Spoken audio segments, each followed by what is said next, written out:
Hello and welcome to Bored and Confused, where I review shows based on two criteria. One, was I bored? Two, was I confused? Today's show is Little Bear Ridge Road, playing at the Booth Theater. Now before I jump into this, please take a moment to like, comment, and subscribe. It really helps me grow this channel, which allows me to make more videos about theater in New York, maybe reviewing some movies, telling stories about me growing up Mormon in Houston, Texas.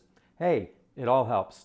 So, Little Bear Ridge Road is coming to us from Chicago, from Steppenwolf Theater, and it stars Steppenwolf alum Laurie Metcalf, who I love. I didn't know anything about this play other than that Laurie was starring in it, and for that reason alone, I jumped on the TodayTix app and I bought my ticket to Little Bear Ridge Road. Now the Booth Theater is a very small theater, so I just bought the cheapest ticket in the back row of the mezzanine. It only seats about 800 people in this theater. So even that back row of the mezzanine is still a really great seat. In fact, I sometimes prefer the back of the mezz to the sides because on the sides, sometimes the sight lines might be bad. But I feel for this production, and if you sat on the side and I'm wrong, let me know. But this production it takes place on a circular piece of a carpeted platform that just has a couch on it, and all of the action happens center stage, downstage. So I think any seat you get in this theater, I think you're gonna have a really good view of this show. I'm also familiar with the playwright Samuel D. Hunter. He had a play at the Mitzi Newhouse Theater at Lincoln Center called Greater Clements that I absolutely adored. And he's really known for his play The Whale, which was turned into a movie starring Brendan Fraser, which I've not seen, and I've never seen the play. It's on my list of things to see. Both this play and Greater Clements are set in a rural Idaho town. Now, the playwright Samuel Hunter grew up in Idaho, so a lot of his plays have that kind of sensibility. His plays often deal with ordinary people facing profound emotional or existential challenges. Themes like loneliness, decline, family dynamics, faith, and the search for meaning are common themes in his plays. His plays are known for having very naturalistic dialogue and having a lot of emotional empathy for his characters. So let's jump into Little Bear Ridge Road.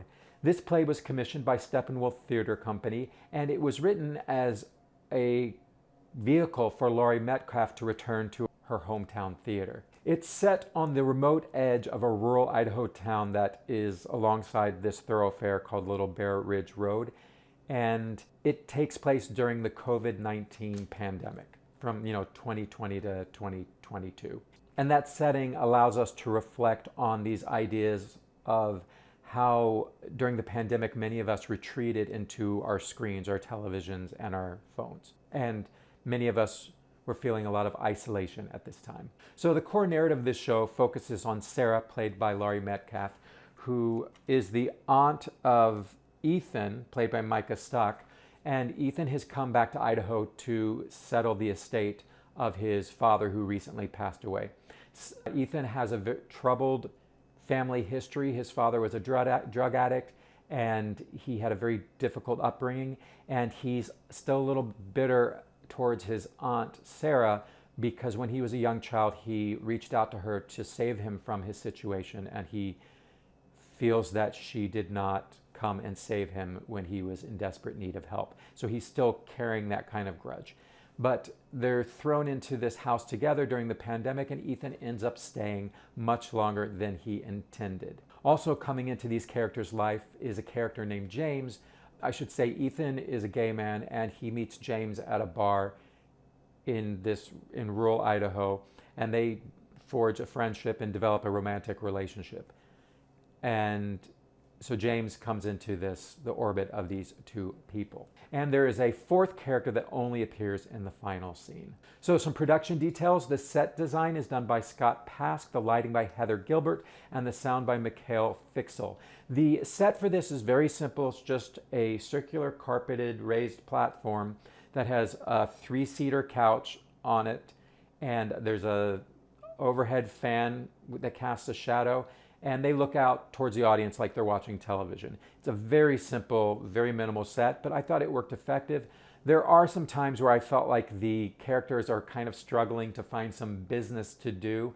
As an actor, we call this in Meisner technique having an independent activity, where you're doing something that requires your focus. And so I felt they did sometimes have to struggle a little bit to find things for these characters to be doing in this very empty set. There's one moment where Ethan comes in with a garbage bag of things that he's going through from his father's house.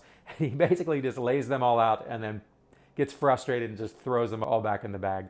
So I was aware that, okay, this is them trying to find some kind of business for them to do. Sarah is often cleaning the couch and she's vacuuming around the couch and vacuuming the couch. But I want to say that the sound design is really well done in this show, because there's a lot of dialogue that is taking place while she's vacuuming, and I understood every single word. So hats off to Mikhail Fixel for making the sound really work. I also found the lighting design simple but effective, and I enjoyed this simple set design, although I see how maybe in other productions when the show goes regional, people will probably maybe want to have a more realistic setting just to allow their characters to have more business and also to give the audience a better sense of place, which isn't really needed though, because through these performances and through the writing, I very much understood where I was in this rural Idaho town. So let's talk about Laurie Metcalf. She has never disappointed me, and she did not disappoint me in this play.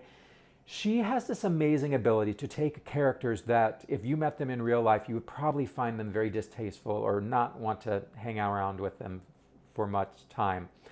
So in this, she plays Sarah, who is irascible. She's older. She moved out away to the edge of this town because she doesn't want to be around people. She seems just kind of angry at the world, and she's kind of humorless, which is actually really funny when in the hands of Laurie Metcalf. She actually is quite funny. The character doesn't know she's being funny, but the way Laurie handles it, she's hilarious.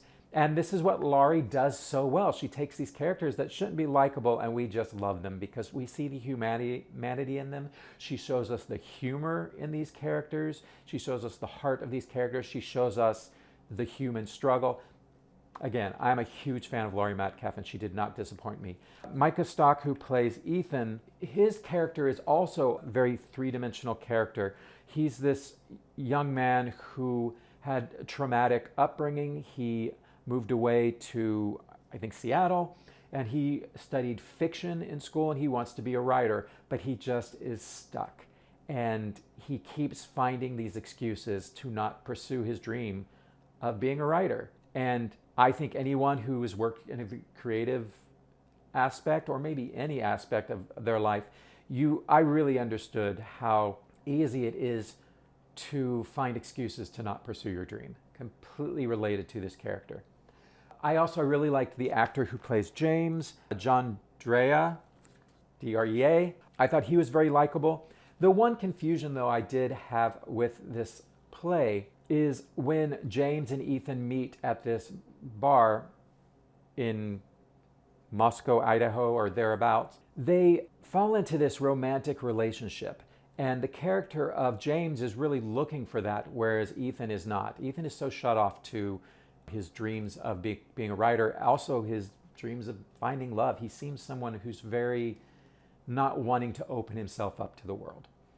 And I was confused because James and Ethan end up falling in love, and I was confused by it because their first meeting, I just did not see the spark. I didn't see the chemistry. I didn't see the connection.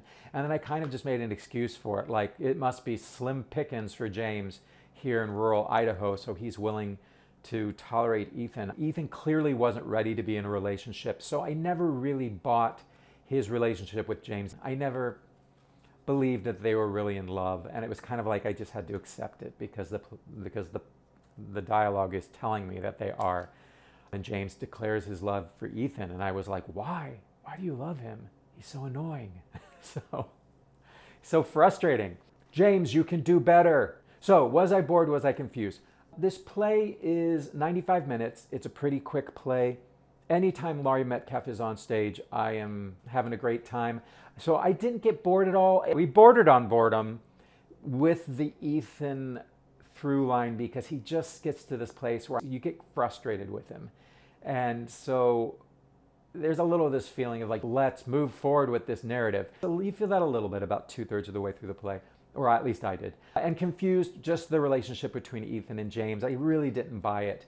But the relationship between Sarah and Ethan, 100% understood it. The relationship between Sarah and James, as small as it is, completely bought that.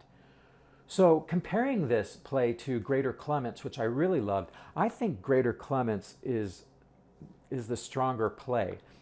So why is Greater Clements not on Broadway? Well, it had a really strong off-Broadway run, but it didn't have the star power. And this show was written as a star vehicle for Laurie Metcalf, and in that regard, it does not disappoint. So I understand why this is the play that made it to Broadway, even though I think there's other Samuel J. Hunter plays that should be on Broadway. So the main reason to go see this show is if you're like me and you love Laurie Metcalf, go check this out. She does not disappoint. But it's also, I mean, it's a good play. It's well written, it's emotionally truthful, it's well acted, it's well directed by Joe Mantello. I really enjoyed this play and I recommend it, but it's not my favorite Samuel J. Hunter play. All right, so where can you get tickets? There are $49 lottery tickets on the Telecharge website. I bought my ticket on Today Tix for $60. I was willing to pay the extra $10 just so I would see the play before it opened, during press previews, just so I would be ready to get this video out to everyone for when it opens. And if you belong to the Theater Development Fund, or TDF, you can get tickets for $51 that I saw were on there as well. And you know, the great thing about the TDF or the Telecharge lottery ticket is those are often filled by the box office with what's available. So you might get an amazing seat by going that way. Usually if you do, like, I don't know if they're doing Rush, those usually end up being on the side. Let me know if you check out Little Bear Ridge Road and what you thought of the play and how your seat was and all that good stuff. Thanks for watching. I'll see you at the next one. Wanna drift away, wanna stay inside the play. Keep me engaged, keep me amused with what's in front of me. 'Cause I don't wanna be bored and confused.